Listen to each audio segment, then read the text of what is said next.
जय श्री कृष्ण। ओम नमो भगवते वासुदेवाय नमः। आप सुन रहे हैं पौराणिक अमृतवाणी द्वारा प्रसारित महाभारत कथा। कथा को सुनने के लिए चैनल को लाइक शेयर और सब्सक्राइब करें। ये आगे की कथा प्रारंभ करते हैं। श्री गणेशाय नमः। संक्षिप्त महाभारत स्वर्गारोहण पर्व। स्वर्ग में नारद और युधिष्ठिर की बातचीत तथा युधिष्ठिर को नरक का दर्शन। नारायणं नमस्कृत्य नरं चैव नरोत्तमं देवीं सरस्वतीं व्यासं ततो जय मुदीरयेत्। अंतर्यामी नारायण स्वरूप भगवान श्री कृष्ण, उनके सखा नररत्न अर्जुन, उनकी लीला प्रकट करने वाली भगवती सरस्वती और उसके वक्ता व्यास को नमस्कार करके आसुरी संपत्तियों का नाश करके अंतःकरण पर विजय प्राप्त कराने वाले महाभारत ग्रंथ का पाठ करना चाहिए। जन्मेजय ने पूछा, मुने, मेरे प्रपितामह पांडव जब स्वर्ग में पहुंच गए तो उन्हें धृतराष्ट्र के पुत्रों को किस किस स्थान की प्राप्ति हुई? वैशंपायन जी ने कहा, राजन, तुम्हारे प्रपितामह धर्मराज युधिष्ठिर ने स्वर्ग में जाने के पश्चात देखा कि दुर्योधन स्वर्गीय शोभा से संपन्न हो देवता और साध्य गणों के साथ एक दिव्य सिंहासन पर बैठकर सूर्य के समान दैदीप्यमान हो रहा है। उसका ऐश्वर्य देखकर युधिष्ठिर सहसा पीछे को लौट पड़े और उच्च स्वर से कहने लगे, देवताओं, जिसके कारण हमने अपने समस्त सुहृदयों और बंधुओं का युद्ध में संहार कर डाला, जिसकी प्रेरणा से निरंतर धर्म का आचरण करने वाली हमारी पत्नी पांचाल राजकुमारी द्रौपदी को भरी सभा में गुरुजनों के सामने घसीटा गया, ऐसे दुर्योधन के साथ मैं स्वर्गलोक में नहीं रहना चाहता हूँ। यह सुनकर नारद जी हंस पड़े और बोले, महाबाहो, स्वर्ग में आने पर मृत्युलोक का वैर विरोध नहीं रहता, अतः तुम्हें महाराज दुर्योधन के विषय में ऐसी बात कदापि नहीं कहनी चाहिए। स्वर्गलोक में जितने श्रेष्ठ राजा रहते हैं और समस्त देवता भी यहाँ राजा दुर्योधन का विशेष सम्मान करते हैं। यह सत्य है कि इन्होंने सदा ही तुम लोगों को कष्ट पहुंचाया है, तथापि युद्ध में अपने शरीर की आहुति देकर ये वीर लोक को प्राप्त हुए। अतः द्रौपदी को इनके द्वारा जो कलेश प्राप्त हुआ है उसे भूल जाओ और इनके साथ न्यायपूर्वक मिलो। यह स्वर्गलोक है, यहाँ आने पर पहले का वैर नहीं रहता। नारद जी के ऐसा कहने पर राजा युधिष्ठिर ने पूछा, ब्राह्मण, जो महान व्रतधारी महात्मा सत्य प्रतिज्ञ विश्वविख्यात वीर और सत्यवादी थे, उन मेरे भाइयों को कौन से लोग प्राप्त हुए हैं? उन्हें मैं देखना चाहता हूँ। सत्य पर दृढ़ रहने वाले कुंती पुत्र महात्मा कर्ण को, धृष्टद्युम्न को, सात्यकी को तथा धृष्टद्युम्न के पुत्रों को भी मुझे देखने की इच्छा है। इसके सिवा जो जो राजा क्षत्रिय धर्म के अनुसार युद्ध में शस्त्रों द्वारा मारे गए हैं, वे इस समय कहाँ हैं? उनका तो यहाँ दर्शन ही नहीं हो रहा।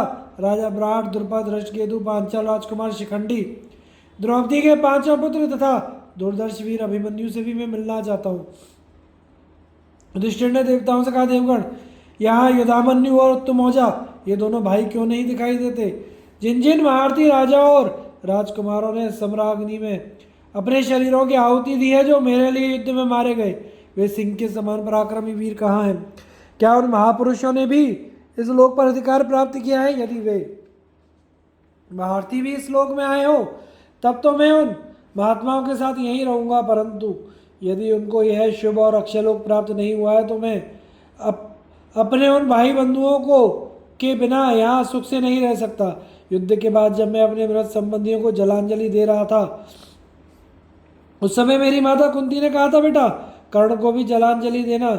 माता की यह बात सुनकर जब मुझे मालूम हुआ महात्मा कर्ण मेरे ही भाई थे, तब से मुझे उनके लिए बड़ा दुख होता है। यह सोचकर तो मैं और भी पश्चाताप करता हूँ कि महामना कर्ण के दोनों चरणों को माता कुंती के चरणों के समान देखकर भी मैं क्यों नहीं उनका अनुगामी हो गया? यदि कर्ण हमारे साथ होते तो हमें इंद्र भी युद्ध में परास्त नहीं कर सकते थे। वे सूर्य नंदन कर्ण इस समय जहाँ कहीं भी हो, मैं उनका दर्शन करना चाहता हूँ। अपने प्राणों से भी प्रिय भीमसेन, अर्जुन, नकुल, सहदेव तथा धर्मपरायणा द्रौपदी को देखना चाहता हूँ। यहाँ रहने की मेरी तनिक भी इच्छा नहीं है। यह आप लोगों को मैं सच्ची बात बता रहा हूँ। भला भाइयों से अलग रहकर मुझे स्वर्ग से क्या लेना है? जहाँ मेरे भाई हैं वहीं मेरे लिए स्वर्ग है। मैं इस लोक को स्वर्ग नहीं मानता। देवताओं ने कहा, राजन, यदि उन्हीं लोगों में तुम्हारी श्रद्धा है तो चलो, विलंब ना करो। हम लोग देवराज की आज्ञा से हर तरह से तुम्हारा प्रिय करना चाहते हैं। यूँ कहकर देवताओं ने देवदूत को आज्ञा दी तुम युधिष्ठिर को इनके सुहृदों के दर्शन कराओ। तत्पश्चात राजा युधिष्ठिर और देवदूत दोनों साथ साथ उस स्थान की ओर चले जहाँ पुरुषश्रेष्ठ भीमसेन आदि थे। आगे आगे देवदूत जा रहे थे, पीछे पीछे राजा युधिष्ठिर। दोनों ऐसे मार्ग पर पहुंचे जो बहुत ही खराब था। उस पर चलना कठिन हो रहा था। पापाचारी पुरुष ही उस रास्ते पर आते जाते थे। वहां सब और घोर अंधकार छा रहा था। चारों ओर बदबू आ रही थी। इधर उधर सड़े हुए मुर्दे दिखाई देते थे। जहां तहाँ बाल और हड्डियां पड़ी हुई थी। लोहे की चोंच वाले कौए और गिद्ध मंडरा रहे थे। सुई के समान चुपते हुए मुखों वाले पर्वताकार प्रेत सब और घूम रहे थे। उन प्रेतों में से किसी के शरीर से मेद और रुधिर बहते थे, किसी के बाहु, उरु, पेट और हाथ पैर कट गए थे। धर्मराज युधिष्ठिर बहुत चिंतित होकर उसी मार्ग के बीच से होकर निकले। उन्होंने वहाँ खौलते हुए पानी से भरी हुई एक नदी बह रही है देखा, जिसके पार जाना बहुत ही कठिन है। दूसरी ओर तीखे छुरों से पत्तों से परिपूर्ण असीपत्र नामक वन है। कहीं गरम गरम बालू बिछी हुई है तो कहीं तपाए हुए लोहे की बड़ी बड़ी चट्टानें रखी गई हैं। सब और लोहे के कलशों में तेल खौलाया जा रहा है। यत्र तत्र पहने कांटों से भरे हुए सेमल के वृक्ष हैं जिनको हाथ से छूना भी कठिन है। इन सब के अलावा वहाँ पापियों को जो बड़ी बड़ी यातनाएं दी जा रही थी उन पर भी युधिष्ठिर की दृष्टि पड़ी। वहाँ की दुर्गंध से तंग आकर उन्होंने देवदूत से पूछा, भाई ऐसे मार्ग पर हम लोगों को अभी कितनी दूर और चलना है तथा मेरे भ्राता कहाँ हैं? धर्मराज की बात सुनकर देवदूत लौट पड़ा और बोला, बस यहीं तक आपको आना था महाराज। देवताओं ने मुझसे कहा था जब युधिष्ठिर थक जाए तो उन्हें वापस लौटा लाना। अतः अब मैं आपको लौटा ले चलता हूँ। यदि आप थक गए हो तो मेरे साथ आइए। युधिष्ठिर उस बदबू से विकल हो रहे थे, इसलिए घबराकर उन्होंने लौटने का निश्चय किया। ज्यों ही उस स्थान से लौटने लगे त्यों ही उनके कानों में चारों ओर से दुखी जीवों की है दयनीय पुकार पड़ी, धर्मनंदन आप हम लोगों पर कृपा करके थोड़ी देर ठहर जाइए। आपके आते ही परम पवित्र और सुगंधित हवा चलने लगी है। इससे हमें बड़ा सुख मिला है। कुंती नंदन, आज बहुत दिनों बाद आपका दर्शन पाकर हम लोगों को बड़ा आनंद मिल रहा है। अतः क्षण भर और ठहर जाइए। आपके रहने से यहाँ की यातना हमें कष्ट नहीं पहुँचाती। इस प्रकार वहाँ कष्ट पाने वाले दुखी जीवों के भांति भांति के दीन वचन सुनकर युधिष्ठिर को बड़ी दया आई। उनके मुंह से सहसा निकल पड़ा, हो इन विचारों को बड़ा कष्ट है। यूँ कहकर वे वहीं ठहर गए। फिर पूर्ववत दुखी जीवों का आर्तनाद सुनाई देने लगा, किंतु वे पहचान न सके किनके वचन हैं। जब किसी तरह उनका परिचय समझ नहीं आया तो युधिष्ठिर ने उन दुखी जीवों को संबोधित करके पूछा, आप लोग कौन हैं और यहाँ किस लिए रहते हैं? उनके पूछने पर चारों ओर से आवाज आने लगी, मैं कर्ण हूँ, मैं भीमसेन हूँ, मैं अर्जुन हूँ, मैं नकुल हूँ, मैं सहदेव हूँ, मैं धृष्टद्युम्न हूँ, मैं द्रौपदी हूँ। हम लोग द्रौपदी के पुत्र हैं। इस प्रकार अपने अपने नाम बताकर सब लोग विलाप करने लगे। यह सुनकर राजा युधिष्ठिर मन में विचार करने लगे, देव का यह कैसा विधान है। मेरे महात्मा भाई भीमसेन आदि कर्ण द्रौपदी के पुत्र स्वयं द्रौपदी ने भी ऐसा कौन सा पाप किया था जिसके कारण इन्हें इस दुर्गंधपूर्ण भयानक स्थान में रहना पड़ रहा है। ये सभी पुण्य आत्मा थे जहाँ तक मैं जानता हूँ। इन्होंने कोई पाप नहीं किया था। फिर किस कर्म का यह फल है जो नरक में पड़े हुए हैं? मेरे भाई संपूर्ण धर्म के ज्ञाता, शूरवीर, सत्यवादी और शास्त्र के अनुकूल चलने वाले थे। इन्होंने क्षत्रिय धर्म में तत्पर रहकर बड़े बड़े यज्ञ किए और बहुत सी दक्षिणाएं दी। तथापि इनकी ऐसी दुर्गति क्यों हुई? मैं सोता हूँ या जागता हूँ? मुझे चेत है या नहीं? कहीं मेरे चित्त का विकार अथवा भ्रम तो नहीं है? इस तरह के नाना प्रकार के सोच विचार करते हुए राजा युधिष्ठिर ने देवदूत से कहा, जिनके दूत हो उनके पास लौट जाओ। मैं वहाँ नहीं चलूँगा। अपने मालिकों से जाकर कहना युधिष्ठिर वहीं रहेंगे। मेरे रहने से यहाँ मेरे भाई बंधुओं को सुख मिलता है। युधिष्ठिर के ऐसा कहने पर देवदूत देवराज इंद्र के पास चला गया और युधिष्ठिर ने जो कुछ कहा या करना चाहते थे वह सब उसने देवराज से निवेदन किया। इंद्र और धर्म का युधिष्ठिर को सांत्वना देना, युधिष्ठिर का शरीर त्याग कर दिव्य लोक को जाना। वैशंपायन जी कहते हैं, जन्मजय धर्मराज युधिष्ठिर को इस स्थान पर खड़े हुए एक मुहूर्त भी नहीं बीतने पाया था कि इंद्र आदि संपूर्ण देवता वहां पहुंचे। साक्षात धर्म भी शरीर धारण करके राजा से मिलने के लिए आए। उन तेजस्वी देवताओं के आते ही वहां का सारा अंधकार दूर हो गया। पापियों की यातना का दृश्य कहीं दिखाई नहीं देता था। फिर शीतल मंद सुगंध वायु चलने लगी। इंद्र सहित मरुदगण, वसु, अश्विनी कुमार, सातय, रुद्र, आदित्य तथा अन्य स्वर्गवासी देवता, सिद्धों और महर्षियों के साथ महातेजस्वी युधिष्ठिर के पास एकत्रित हुए। उस समय इंद्र ने युधिष्ठिर को सांत्वना देते हुए कहा, महाभाव, अब तक जो हुआ सो हुआ, इससे अधिक कष्ट उठाने की आवश्यकता नहीं है। आओ हमारे साथ चलो, तुम्हें बहुत बड़ी सिद्धि मिली है, साथ ही अक्षय लोकों की प्राप्ति भी हुई है। तुम्हें जो नरक देखना पड़ा है इसके लिए क्रोध ना करना। मनुष्य अपने जीवन में शुभ और अशुभ दो प्रकार के कर्मों की राशि संचित करता है। जो पहले शुभ कर्मों का फल भोगता है उसे पीछे नरक भोगना पड़ता है, और जो पहले नरक का कष्ट भोग लेता है वह पीछे स्वर्गीय सुख का अनुभव करता है। जिनके पाप कर्म अधिक और पुण्य थोड़े होते हैं वह पहले स्वर्ग भोगता है, तथा जो पुण्य अधिक और पाप कम किए रहता है वह पहले नरक भोगकर पीछे स्वर्ग में आनंद भोगता है। इसी नियम के अनुसार तुम्हारी भलाई सोचकर मैंने पहले तुम्हें नरक का दर्शन कराया है। तुमने अश्वत्थामा के मरने की बात कहकर छल से द्रोणाचार्य को उनके पुत्र की मृत्यु का विश्वास दिलाया था, इसीलिए तुम्हें भी छल से ही नरक दिखलाया गया है। तुम्हारे पक्ष के जितने राजा युद्ध में मारे गए हैं वे सभी स्वर्गलोक में पहुंचे हुए हैं। महान धनुर्धर और शस्त्रधारियों में श्रेष्ठ कर्ण भी, जिनके लिए तुम सदा दुखी रहते हो, उत्तम सिद्धि को प्राप्त हुए हैं। तुम्हारे दूसरे भाई तथा पांडव पक्ष के अन्य राजा भी अपने अपने योग स्थान को प्राप्त हुए हैं। उन सबको चलकर देखो। अपनी मानसिक चिंता का त्याग कर मेरे साथ स्वर्ग में विहार करो। अपने पुण्य कर्म और तप दान के फल को भोगो। राष्ट्रीय यज्ञ द्वारा जीते हुए समृद्धशाली लोगों को स्वीकार करो और अपनी तपस्या का महान फल भोगो। युधिष्ठिर, तुम्हें प्राप्त हुए संपूर्ण लोक राजा हरिश्चंद्र के लोकों की भांति सब राजाओं के लोकों से ऊपर है। उन्हीं में तुम विचरण करोगे जहाँ राजर्षि मानधाता राजा भगीरथ और दुष्यंत कुमार भरत गए हैं। उन्हीं लोकों में निवास करके तुम भी दिव्य सुख का उपभोग करोगे। महाराज, वह देखो, त्रिभुवन को पवित्र करने वाली देव नदी मंदाकिनी सामने ही दिखाई दे रही है। उनके पवित्र जल में स्नान करके तुम दिव्य लोकों में जा सकोगे। वहाँ गोता लगाते ही तुम्हारा मानव स्वभाव दूर हो जाएगा और तुम्हारे मन के शोक, संताप, गिलानी, वैर आदि सभी दोष मिट जाएंगे।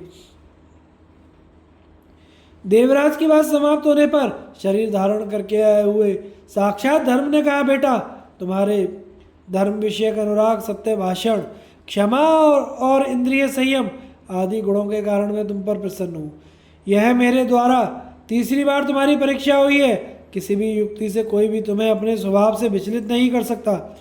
द्वैत मन में अरणी काष्ठ का अपहरण करने के पश्चात जब यक्ष के रूप में मैंने तुमसे कई प्रश्न किए, वह तुम्हारी पहली परीक्षा थी। उसमें तुम भली भांति उत्तीर्ण हो गए। फिर द्रौपदी सहित तुम्हारे सब भाइयों की मृत्यु हो जाने पर कुत्ते का रूप धारण करके मैंने दूसरी बार तुम्हारी परीक्षा ली थी। उसमें भी तुम्हें सफलता मिली।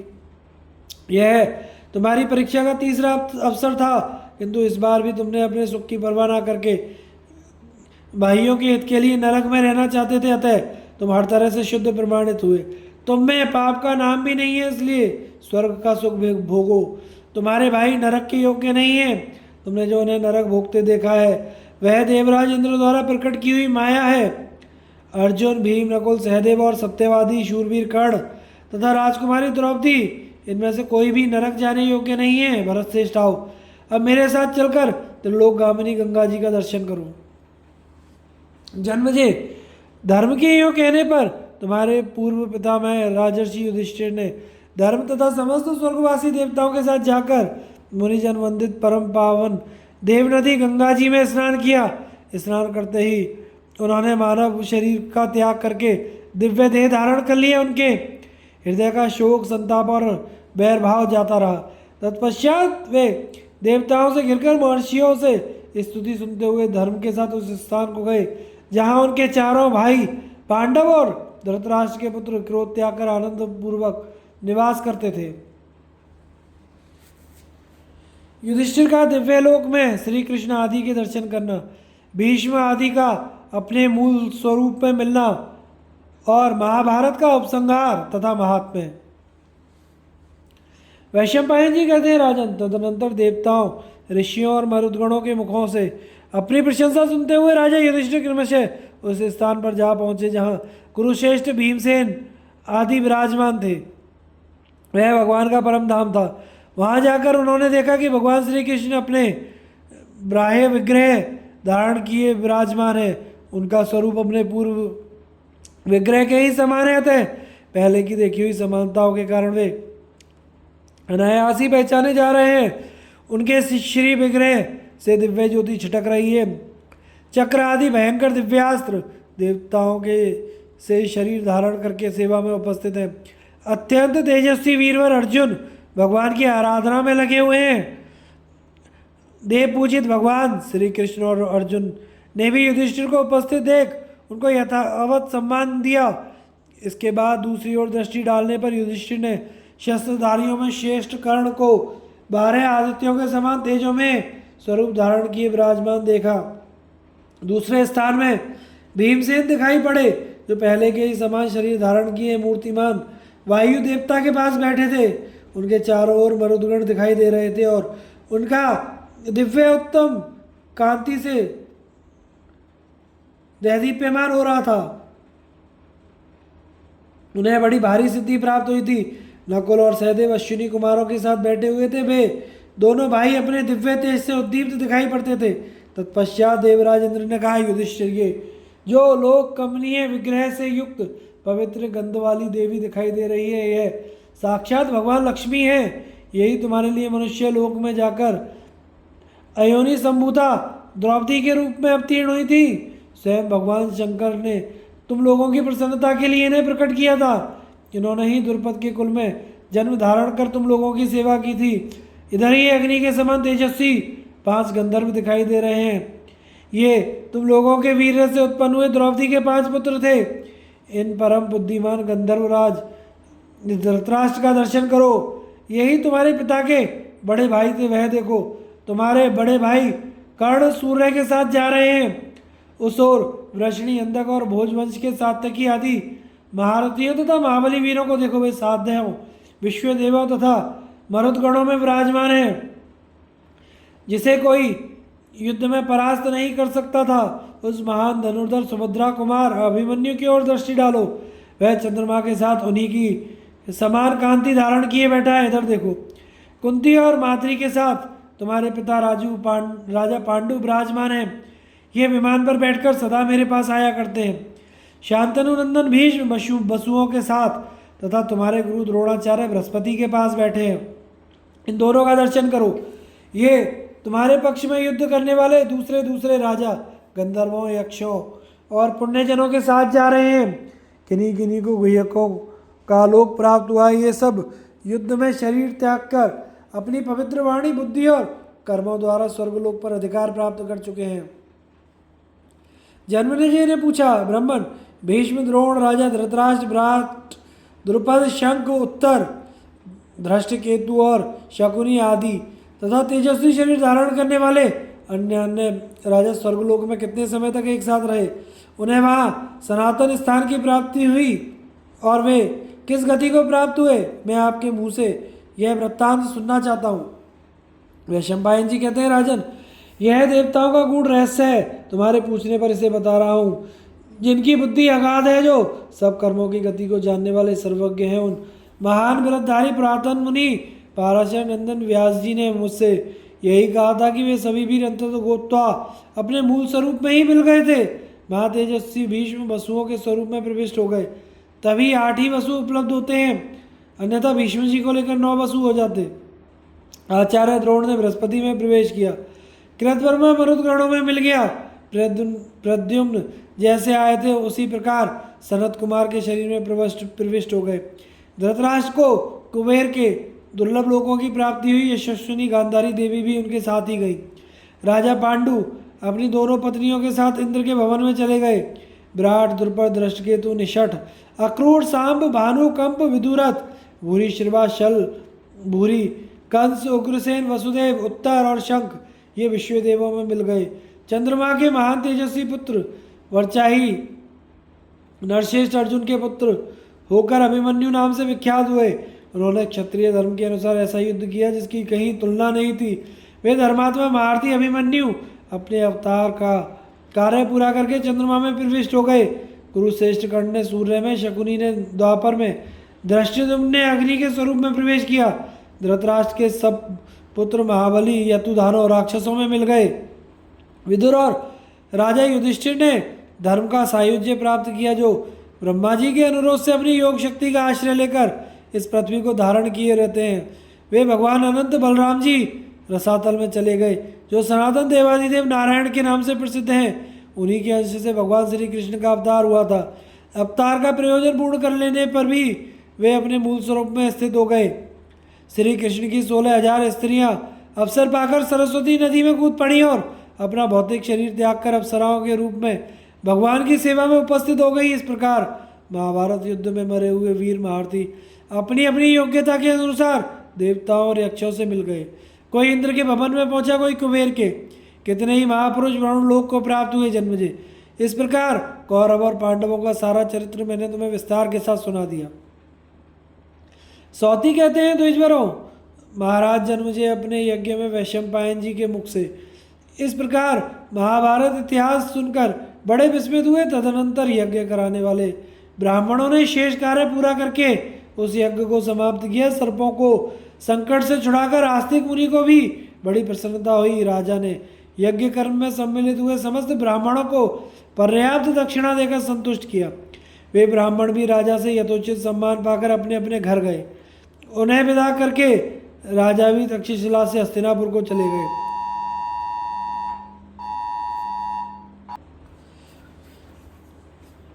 इस प्रकार जन्मजय के सर्पयज्ञ में व्यास जी की आज्ञा से मुनिवर वैशंपायन जी ने जो इतिहास सुनाया था उसका मैंने आप लोगों के समक्ष वर्णन किया। यह पुण्य में इतिहास बड़ा ही पवित्र और उत्तम है। सत्यवादी, सर्वज्ञ, विधि विधान के ज्ञाता, धर्मज्ञ, साधु, इंद्रिय संयमी, शुद्ध, तप के प्रभाव से पवित्र, अंतःकरण वाले, सांख्य एवं योग के विद्वान तथा अनेकों शास्त्रों के पारदर्शी मुनिवर व्यास जी ने दिव्य दृष्टि से देखकर महात्मा पांडवों तथा अन्य तेजस्वी राजाओं की कीर्ति का प्रसार करने के लिए इस इतिहास की रचना की है। जो विद्वान प्रत्येक पर्व पर इसे दूसरों को सुनाता है उसके सारे पाप धुल जाते हैं। वह स्वर्ग पर अधिकार तथा ब्रह्म भाव को प्राप्त होने की योग्यता हासिल कर लेता है।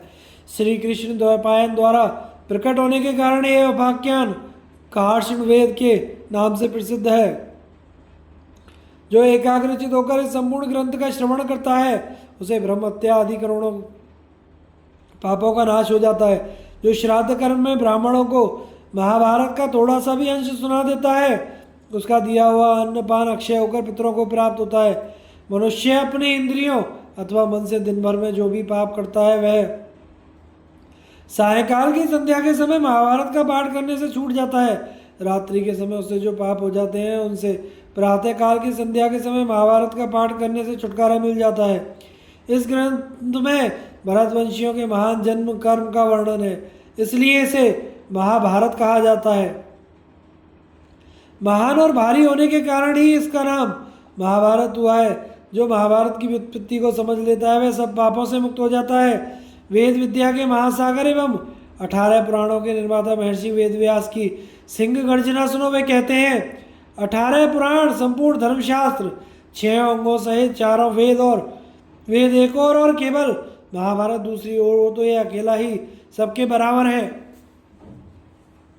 मुनिवर भगवान श्री कृष्ण द्वैपायन ने 3 वर्षों में समस्त महाभारत को पूर्ण किया। जो जय नामक इस महाभारत इतिहास को सदा भक्ति पूर्वक सुनता रहता है उसे श्री कीर्ति तथा विद्या प्राप्त होती है।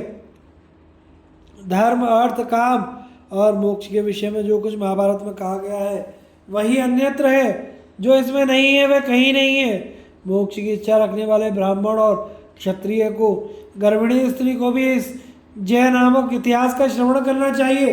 महाभारत का श्रवण या पाठ करने वाले मनुष्य यदि स्वर्ग की इच्छा करे तो उसे स्वर्ग मिलता है और युद्ध में विजय पाना चाहे तो विजय मिलती है। इसी प्रकार गर्भिणी स्त्री को महाभारत के श्रवण से सुयोग्य पुत्र और सौभाग्यशाली कन्या की प्राप्ति होती है। नित्य मुक्त स्वरूप भगवान श्री कृष्ण द्वैपायन ने धर्म की कामना से इस भारत संदर्भ की संरचना की है। पहले उन्होंने 60 लाख श्लोकों की महाभारत संहिता बनाई थी। उसमें से 30 लाख श्लोकों की संहिता का देवलोक में प्रचार हुआ। 15 लाख की दूसरी संहिता पितृलोक में प्रचलित हुई। 14 लाख श्लोकों की तीसरी संहिता का यक्षलोक में आदर हुआ और 1 लाख श्लोकों की चौथी संहिता मनुष्य लोक में प्रतिष्ठित हुई। देवताओं को देवर्षि नारद ने, पितरों को असित देवल ने, यक्ष और राक्षसों को शुकदेव जी ने और मनुष्यों को वैशंपायन जी ने पहले पहल महाभारत संहिता सुनाई है। शौनक जी, जो मनुष्य ब्राह्मणों को आगे करके गंभीर अर्थ से परिपूर्ण और वेद की समानता करने वाले इस व्यास प्रणीत पवित्र इतिहास का श्रवण करता है, वह इस जगत में सारे मनोवांछित भोगों और उत्तम कीर्ति को पाने सहित परम सिद्धि को प्राप्त कर लेता है। इस विषय में मुझे तनिक भी संदेह नहीं है। जो अत्यंत श्रद्धा और भक्ति के साथ महाभारत के एक अंश को भी सुनता है या दूसरों को सुनाता है, उसे संपूर्ण महाभारत के अध्ययन का पुण्य प्राप्त होता है। उस पुण्य के प्रभाव से उसको उत्तम सिद्धि मिलती है। जिन भगवान व्यास ने इस पवित्र संहिता को प्रकट करके अपने पुत्र शुकदेव को पढ़ाया था, वे महाभारत के सारभूत उपदेश का इस प्रकार वर्णन करते हैं। मनुष्य इस जगत में हजारों माता पिताओं तथा सैकड़ों स्त्री पुत्रों के संयोग वियोग का अनुभव कर चुके हैं, करते हैं और करते रहेंगे। अज्ञानी पुरुष प्रतिदिन हर्ष के हजारों और भय के सैकड़ों अवसर प्राप्त करते हैं, किंतु विद्वान पुरुष के मन पर इनका कोई प्रभाव नहीं होता। मैं दोनों हाथ ऊपर उठाकर पुकार पुकार कर कह रहा हूं, पर मेरी बात कोई नहीं सुनता। धर्म से मोक्ष तो सिद्ध होता है, अर्थ और काम भी सिद्ध होते हैं, तो भी लोग उसका सेवन क्यों नहीं करते? कामना से, भय से, लोभ से अथवा प्राण बचाने के लिए भी धर्म का त्याग ना करें। धर्म नित्य है, सुख दुख अनित्य है। इसी प्रकार जीवात्मा नित्य है, उसके बंधन का हेतु अनित्य है।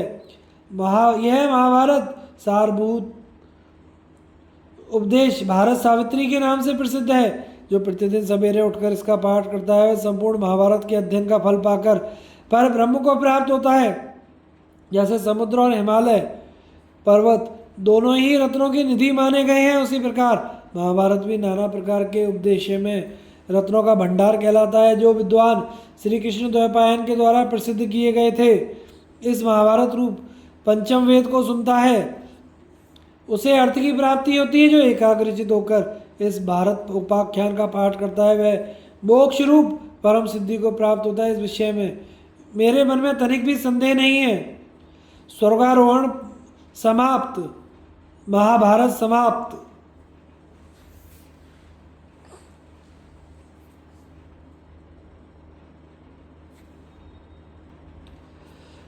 महाभारत श्रवण विधि।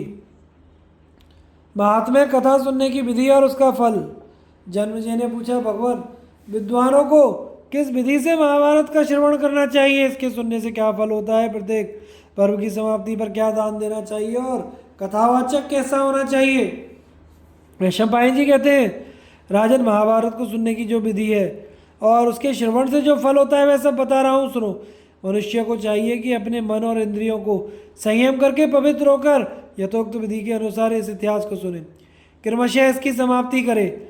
जो बाहर भीतर से पवित्र, शीलवान, सदाचारी, शुद्ध वस्त्र धारण करने वाला, जितेंद्रिय, संस्कार संपन्न, संपूर्ण शास्त्रों का तत्वज्ञ, श्रद्धालु, दोष दृष्टि से रहित, सौभाग्यशाली, मन को वश में रखने वाला, सत्यवादी हो, उसको दान और मान से अनुग्रहित करके वाचक बनाना चाहिए।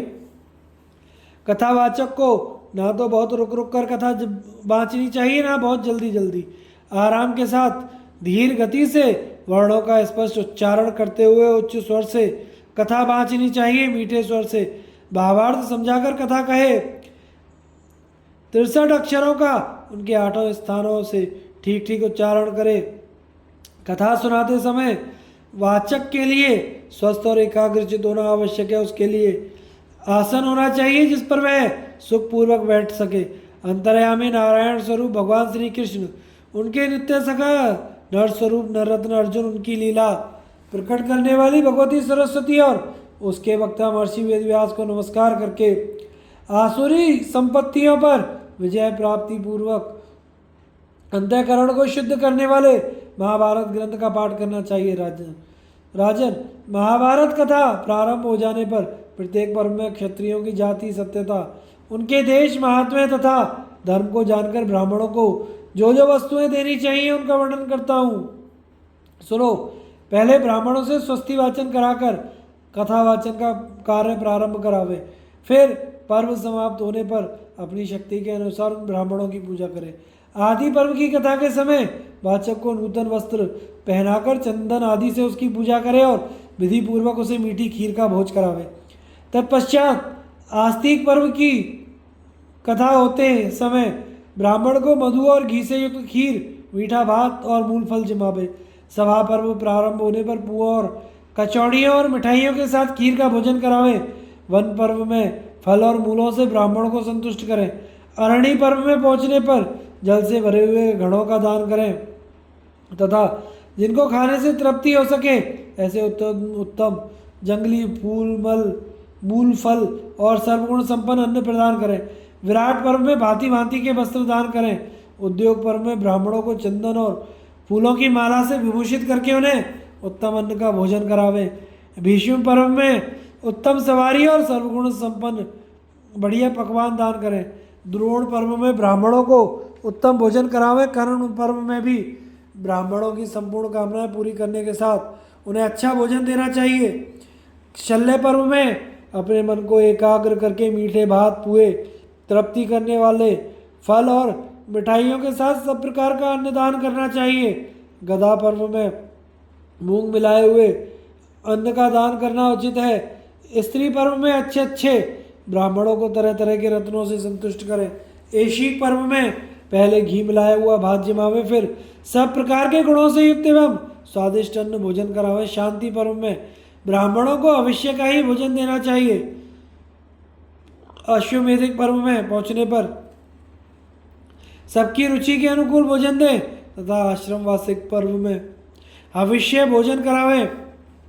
मौसल पर्व में सर्वगुण संपन्न अन्न, चंदन, माला और अनुलेपन दान करें। महाप्रस्थानिक पर्व में भी ऐसा करें। फिर स्वर्गारोहण पर्व में ब्राह्मणों को खीर खवावें। इस प्रकार सब पर्वों की संहिताओं को समाप्त करके शास्त्रवेत्ता पुरुष को चाहिए कि वह उन्हें रेशमी वस्त्रों में लपेटकर किसी उत्तम स्थान पर रखे और स्वयं स्नान आदि से पवित्र हो श्वेत वस्त्र, फूल, माला तथा आभूषण धारण करके चंदन, माला आदि उपचारों से उनकी पृथक पृथक विधिवत पूजा करे। पूजा के समय चित्त को एकाग्र एवं शुद्ध रखना चाहिए। भांति भांति के उत्तम भक्ष्य, भोज्य, पेय तथा पुष्प आदि सामग्री अर्पण करके स्वर्णमयी दक्षिणा देनी चाहिए। प्रत्येक पुस्तक पर शुद्ध चित्त से 3-3 पल सोना चढ़ाना चाहिए। इतना ना हो सके तो सब पर 1.5 पल सोना चढ़ावे। यह भी संभव ना हो तो पौन पल चढ़ाना चाहिए, परंतु धन रहते हुए कंजूसी नहीं करनी चाहिए। जो वस्तु अपने को प्रिय लगती हो वही ब्राह्मणों को दान में देनी चाहिए। कथावाचक अपने गुरु के समान होते हैं, अतः भक्तिपूर्वक उन्हें सर्वदा संतुष्ट करना चाहिए। उस समय संपूर्ण देवताओं तथा भगवान नर नारायण का कीर्तन करना चाहिए। फिर उत्तम ब्राह्मणों को बुलाकर चंदन, माला आदि से विभूषित करके उन्हें नाना प्रकार की मनोवांछित वस्तुएं दान करें और भांति भांति के छोटे बड़े आवश्यक पदार्थ देकर उन्हें संतुष्ट करें। ऐसा करने से मनुष्य को अतिरात्र यज्ञ का फल मिलता है तथा प्रत्येक पर्व की समाप्ति पर ब्राह्मण की पूजा करने से श्रौत यज्ञ का फल प्राप्त होता है। कथावाचक को विद्वान होना चाहिए। प्रत्येक अक्षर, पद और स्वर का उच्चारण करते हुए महाभारत की कथा सुनानी चाहिए। संपूर्ण कथा समाप्त होने पर अच्छे अच्छे ब्राह्मणों को भोजन कराकर उन्हें यथावत दान देना चाहिए। फिर वाचक को भी वस्त्र और अलंकारों से विभूषित करके उत्तम अन्न का भोजन कराना चाहिए। कथावाचक के संतुष्ट होने पर ही उत्तम आनंद की प्राप्ति होती है। ब्राह्मणों के संतुष्ट होने पर श्रोताओं के ऊपर समस्त देवता प्रसन्न होते हैं। इसलिए साधु स्वभाव के श्रोताओं को चाहिए वे न्यायपूर्वक ब्राह्मणों की समस्त इच्छाएं पूर्ण करते हुए उनका यथोचित पूजन करें। राजन, तुम्हारे पूछने के अनुसार मैंने महाभारत सुनने की तथा उसका पारायण करने की विधि बतलाई है। इस पर श्रद्धा करो और यदि अपना परम कल्याण चाहो तो सदा यत्नपूर्वक इसका पालन करते रहना। मनुष्य को सदा ही महाभारत का श्रवण और कीर्तन करना चाहिए। जिसके घर में महाभारत ग्रंथ मौजूद है उसके हाथ में विजय है। भारत परम पवित्र ग्रंथ है, उसमें नाना प्रकार की कथाएं हैं। देवता भी भारत ग्रंथ का सेवन करते हैं। भारत परम पद स्वरूप है, यह संपूर्ण शास्त्रों में उत्तम है। इससे मोक्ष की प्राप्ति होती है, यह मैं सच्ची बात बता रहा हूँ। महाभारत इतिहास पृथ्वी, गौ, सरस्वती, ब्राह्मण और भगवान वासुदेव का कीर्तन करने वाला मनुष्य कभी विपत्ति में नहीं पड़ता जन्मजे।